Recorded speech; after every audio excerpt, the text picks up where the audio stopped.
Hello everyone.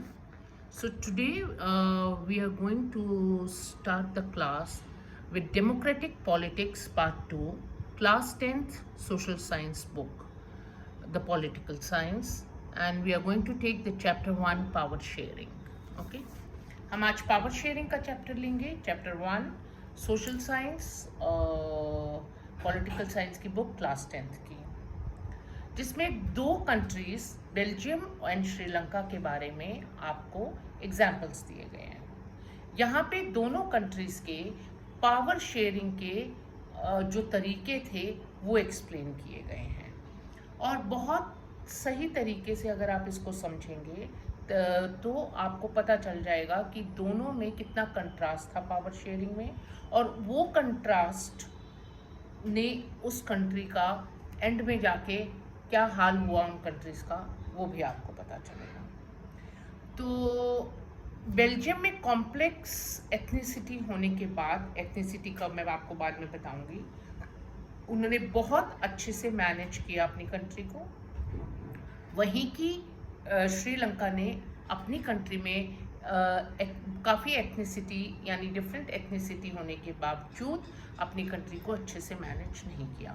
तो ये दो कंट्रास्ट आप लोगों को यहाँ पे बताए जाएंगे।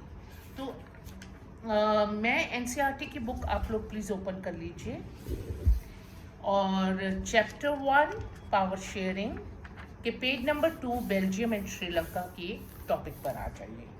एट ए टाइम मैं एक पेज को आपको एक्सप्लेन करूँगी, आप मेरे साथ अपनी बुक में रीड करिए ताकि मैं आपको एक एक करके एक्सप्लेन कर सकूं कि किस तरीके से आप इस चैप्टर को समझेंगे। और उसके बाद आप लोग मैं आपको कुछ क्वेश्चंस बताऊंगी उससे पर्टिकुलर रिलेटेड कि इससे ये क्वेश्चंस बन सकते हैं, और आप उसके आंसर्स अपना लिखकर मुझे उसमें डीएम करिए, या फिर आप अपने क्वेश्चंस भी फ्रेम करके उसी पर्टिकुलर पोर्शन के मुझे लिख कर भेजिए मेरे कमेंट्स में। Thank you. Now let's start.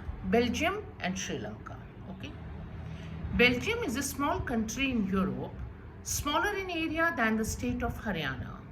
It has borders with France, the Netherlands, Germany and Luxembourg. इतने पोर्शन को समझते हैं।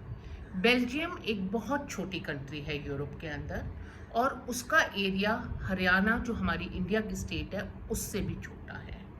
आप सोचिए कितनी छोटी कंट्री होगी अगर वो हरियाणा से भी छोटी है। इमेजिन, अगर आप हरियाणा का मैप निकाल कर देखेंगे गूगल पर, तो आपको हरियाणा के मैप से छोटी कंट्री तो आप इमेजिन कर सकते हैं, आपको इमीडिएटली आइडिया हो जाएगा कि बेल्जियम कितनी छोटी कंट्री है। ठीक है, ओके। सो और उसके चारों तरफ 4 कंट्रीज हैं जिससे उसके बॉर्डर्स लगते हैं। पहली नीदरलैंड्स, दूसरी जर्मनी, तीसरी फ्रांस और चौथी लक्समबर्ग। ओके, समझ आ गया इतना यहाँ तक? Okay, so Belgium is a small country in Europe. It borders with France, the Netherlands, Germany and Luxembourg, and it is very less populated. बहुत कम पॉपुलेशन है वहाँ पे। अब सबसे मेन बात नीदरलैंड्स की शुरू होती है, ethnic composition of the country. Now मैंने स्टार्टिंग में आपको एथनिसिटी के बारे में बात की थी।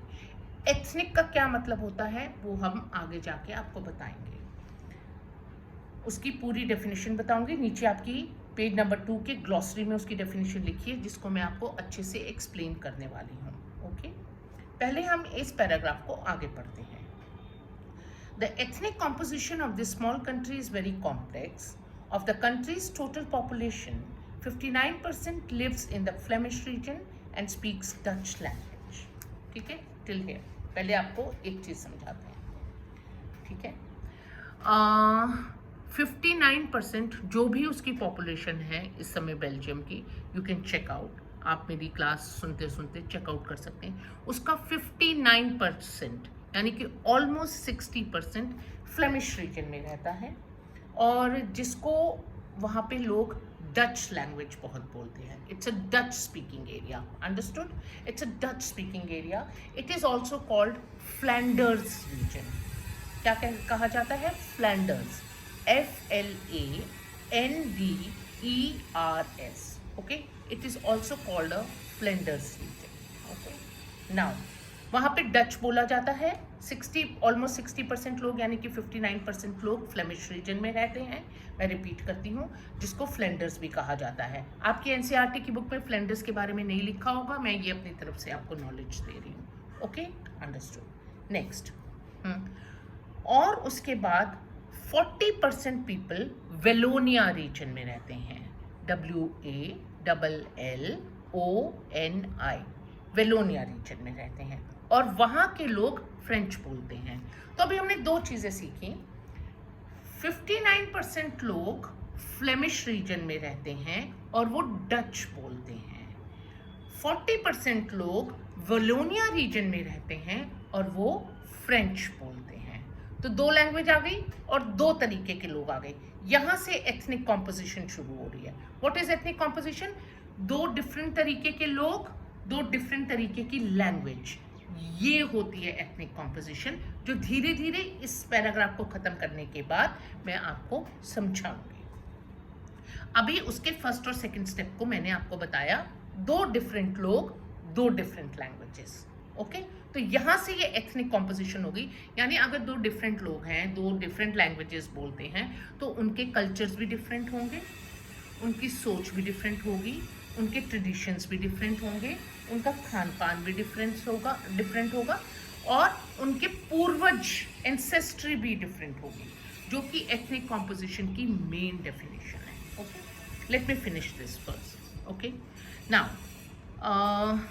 Remaining 1% of the Belgian speak German. बाकी जो 1% बचता है 59 और 40 के हिसाब से अगर हम लगाएं, तो वो जर्मन लैंग्वेज बोलते हैं। आप सोचिए, इतने बड़े कंट्री में 59% लोग डच बोलते हैं, 40% लोग फ्रेंच बोलते हैं और 1% लोग जर्मन बोलते हैं। क्लियर? ओके, 3 लैंग्वेज यानी थर्ड एथनिसिटी आ गई, थर्ड एथनिक कॉम्पोजिशन आ गई। ठीक है? Okay, now in the capital city Brussels, 80% people speak French while 20% are Dutch speaking. अब क्या है जो कैपिटल है उसकी कैपिटल है ब्रसल्स, बेल्जियम की। ओके, वहाँ पे जो 80% लोग रहते हैं वो फ्रेंच लैंग्वेज बोलते हैं। ओके, और जो 20% लोग हैं वो डच बोलते हैं। अब एक बार मैं इसको दोबारा आपको समझाती हूँ। बेल्जियम एक स्मॉल कंट्री है यूरोप में, जो हमारी कंट्री की हरियाणा स्टेट से भी छोटी कंट्री है। Okay, done. पहली चीज, 4 कंट्रीज उसको बॉर्डर करती हैं, France, Netherlands, Germany and Luxembourg. 2 points. Okay, third one, उसकी एथनिक कॉम्पोजिशन के बारे में बात करते हैं। सबसे पहले तो वो लेस पॉपुलेटेड है, तो अब सोचिए हरियाणा से छोटी है और कितनी लेस पॉपुलेटेड कंट्री है वो। एथनिक कॉम्पोजिशन उसकी डिवाइड होती है 3 तरीके के लोग बेसिकली। एक फ्लेमिश रीजन में रहते हैं जो डच बोलते हैं, दूसरे वेलोनिया रीजन में रहते हैं जो फ्रेंच बोलते हैं, और तीसरे 1% जो बचे वो जर्मन लैंग्वेज बोलते हैं। तो 3 एथनिक कॉम्पोजिशन होगी, 3 तरीके के लोग हो गए। ओके, ठीक है। वेलोनिया के बारे में मैं आपको एक एडिशनल इन्फॉर्मेशन दे देती हूँ, जैसे कि मैंने आपको फ्लेमिश रीजन के बारे में बताया कि उसको फ्लेंडर्स रीजन भी कहा जाता है। वेलोनिया को officially Walloon region of southern Belgium, वो सदर्न साइड पे है। देखिए डायरेक्शंस कैसे देखते हैं, सिर के ऊपर नॉर्थ, नीचे की तरफ south, right hand east, left hand west. ठीक है, तो सदर्न नीचे की रीजन में वेलोनिया रीजन है, जिसको वेलोन रीजन ऑफ सदर्न बेल्जियम भी कहा जाता है। और वो पता क्यों जाना जाता है इतना वेलोनिया रीजन? ये आपकी नॉलेज के लिए बता रही हूँ, आपकी जनरल नॉलेज के लिए, आपकी टेक्स्ट बुक में नहीं है, क्योंकि वहाँ मिडीवियल टाउन, ठीक है, मिडीवियल टाउन्स, रेनेसांस एरा के आर्किटेक्चर की बिल्डिंग्स बनी हुई हैं। मतलब रेनेसांस एरा था और उस टाइम की बिल्डिंग्स वहाँ पर बनी हुई हैं, और वहाँ की सबसे मशहूर चीज़ ट्रैपिस्ट बियर्स है। Beer, you know, the Trappist beer. Okay, this is just for your knowledge. Okay, so now अब हम आते हैं एथनिक ग्लॉसरी, आप अपनी चेक करिए। A social division based on the shared culture, people belonging to the same ethnic group believe in the common descent because of similarities of physical type or of the culture or both. They have need not always have the same religion or nationality. Okay? अब मैंने इसकी एक बहुत easy definition बनाई है what is ethnic composition. Okay? आप लिख सकते हैं, I'll read it out for you. What is ethnic composition? Ethnicity is termed as a group of people who recognize each other on the basis of shared attributes. I repeat, ethnicity is termed as a group of people who recognize each other on the basis of shared attributes like tradition, ancestry, should I say the spelling? ANCESTRY.